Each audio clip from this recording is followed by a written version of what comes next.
فؤادك دوما وللسعادة منهى. والسؤال الثاني بغيت أقول عندي إشكال في بعض الناس يقولون بشار كافر لأنه يقيم الصلاة في بلده فما لا يوجد دليل على كفره، وهل هو هذا يخالف الشريعة أم لا؟ السلام عليكم. شكرا لك.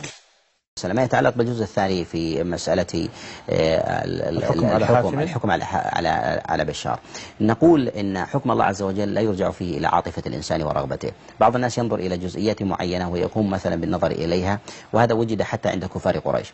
كفار قريش نازعوا النبي عليه الصلاة والسلام لأجل ماذا؟ لأجل أنهم يسقون الحاج ويقومون بعمارة المسجد الحرام ويقومون بشأن عمار البيت. ولهذا أنزل الله عز وجل على نبيه عليه الصلاة والسلام قوله جل وعلا: أجعلتم سقاية الحاج وعمارة المسجد الحرام كمن آمن بالله. فإذ بين الله سبحانه وتعالى إن هذه المباحث هي أشياء أخرى، ثمة شيء يتعلق بالتوحيد وهو أولى من هذا الأمر. إذن العاطفة ليس لك أن تدخل أحد في الإسلام لمجرد أنه يكفل يتيما أو يقوم بالرأفة على الناس أو يميط الأذى عن الطريق أو نحو ذلك. هذه أشياء مسألة الكفر والإيمان يرتبط بحكم الله لا بك، لأن الإيمان والكفر مصطلحات شرعية. من الذي أوجد هذه المصطلحات؟ أوجدها الله سبحانه وتعالى. من الذي يحكم بها؟ يحكم بها الله سبحانه وتعالى.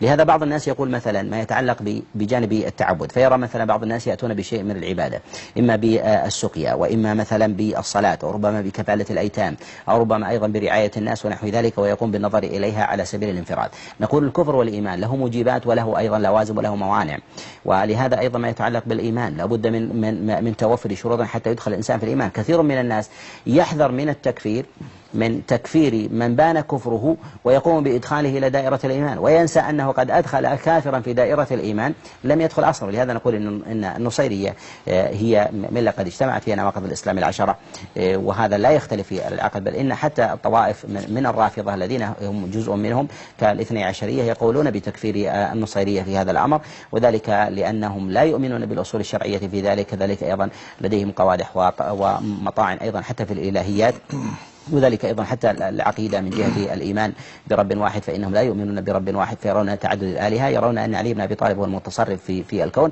يدخل في هذا الحكم سائر المذهب النصيري في هذا الأمر.